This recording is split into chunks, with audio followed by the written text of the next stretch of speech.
It was late one evening and the construction crew had been working up at Kirkmanton Station. Marion had been sent with Derek to collect some stone that had fallen on the line. "All right, I'm going to get this stone shifted now, Marion. I'll meet you down at the quarry," said Derek as he rolled away, leaving Marion in the station. "Oh, I'll catch up with you soon, Derek. I just want to look around the mountain for a little bit," said Marion as she sat in the station. Soon, Marion heard a whistle. Caldy rolled in. He was dropping off the final load of passengers. "Oh, hello," said Caldy from the back of the station. Marion smiled. "I'll come to you," she chuckled as she backed up to Caldy's shed. Marion and Caldy started talking. "And that's when I pulled Catherine down the mountain and we escaped the rock slide in record time. Once I caught a dinosaur skeleton. It was about to hit poor little Percy on the funnel, but I swooped in and caught it," said Marion.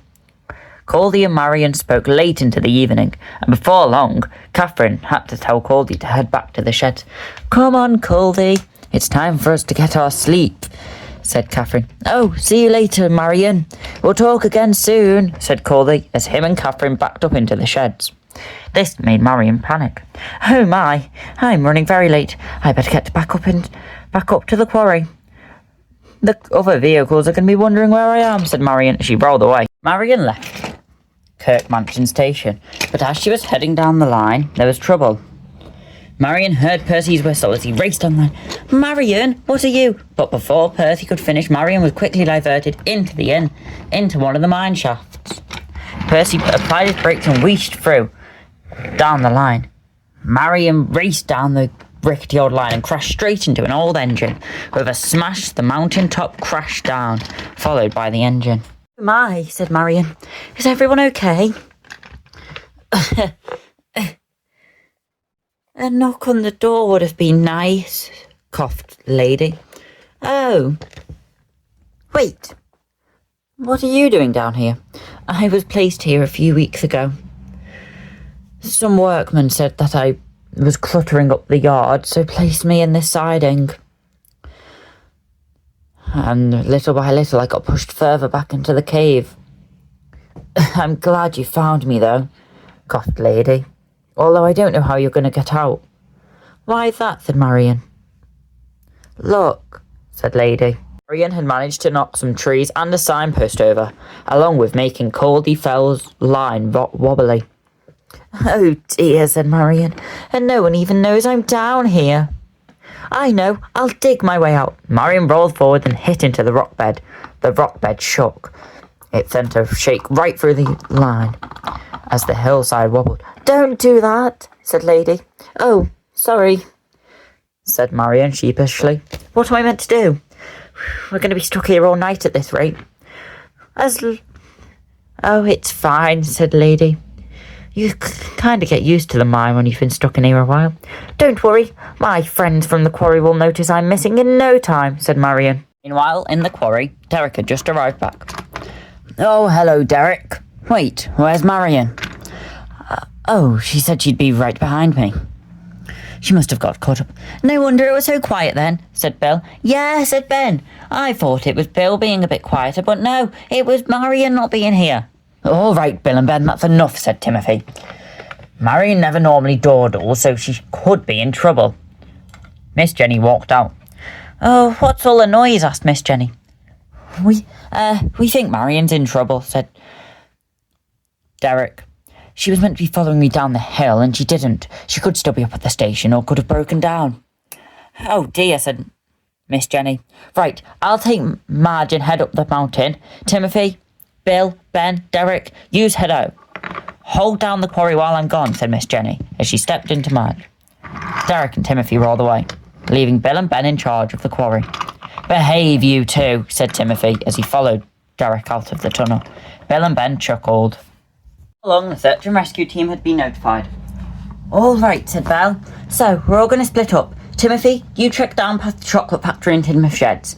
Flynn, you trek along the roads around the town. Derek, head up to Kirkmanton Station, see if you can see Marion. Ask Caldy if he can have a look up the mountain. Miss Jenny, you take Marge up the rocky roads, as she knows them better."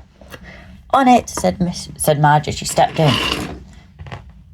I'll do my best, said Derek as he rolled away.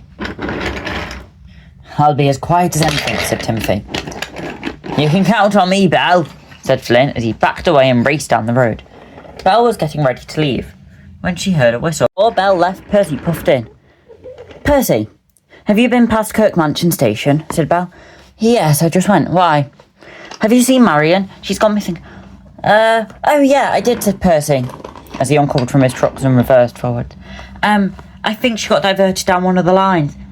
Oh dear, them lines aren't safe. Percy, find Flynn and tell him to meet me at Kirk Mansion, said Belle. I'll tell Timothy. Okay, said Percy, as he puffed away confused. All along, everyone had been called down to the Kirk Mansion station. All right, said Belle. So, if Percy said she saw Marion here, then Marion has to be around here. What about the cave, said Timothy. It looks like it's blocked, said Derek. Derek, said Belle, get Caldy down the line. Tell him to head up the mountain to see if he can spot Marion. On it, said Derek. Caldy had soon crept out of the sheds and headed up the hillside. Oh, is it just me or does this hill feel wobblier than normal? Said Caldy. Wait. Caldy squinted into the darkness of the mine. I think I see Marion. And the purple engine, said Caldy. Oh dear. Quick, Percy, go back to the quarry and get Jack and Alfie. We need to get them out. Percy quickly backed up to go and get help. The others stayed. Be careful, Caldy, shouted Miss Jenny. You could fall from up there. The mine doesn't look safe. I'll be far. Whoa. Caldy's wheels wobbled as he rolled to the end of the cave. What? I don't like this. The mine started to wobble more. Marion saw this as an opportunity. She hit the rocks hard. This caused the cave to wobble even more.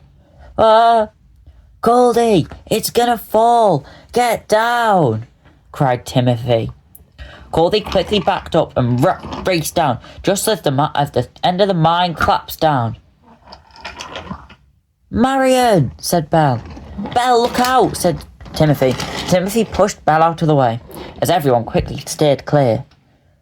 I'm fine, said Marion, from beneath the rubble. Just a bit battered and bruised. Oh dear, this looks terrible. Quickly, get me out of here. The next morning, Marion and Lady were both lifted out of the cave. There you go, said Alfie, rolling through. You should be fine for now, and Alfie slowly rolled along the rails. Lady was brought out onto the main line and pushed forwards. Marion sighed as Percy pulled her forwards. I'm sorry, said Marion. It's my fault. I should have just left when I had to. It's really my fault, said Percy. I was racing around trying to do my job quickly so I could go back to sleep.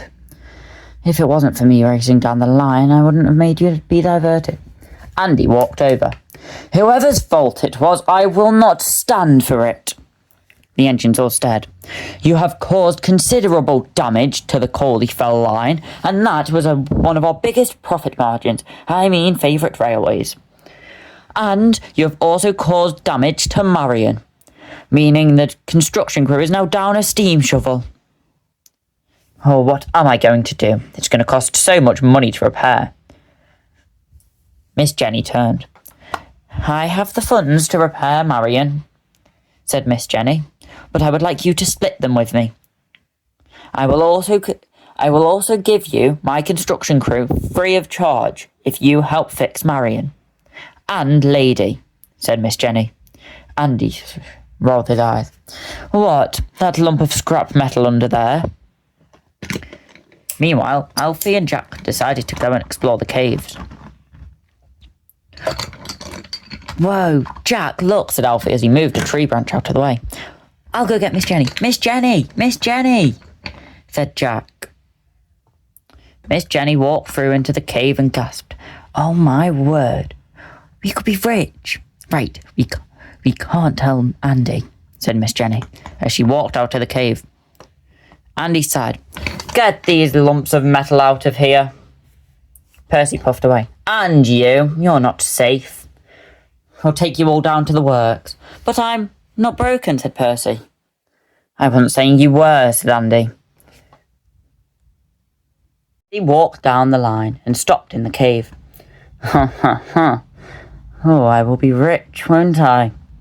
He pulled out his phone and made a call. Tonight, we're going mining, said Andy, as he quickly ran out of the cave and started walking back down to Knapford Station.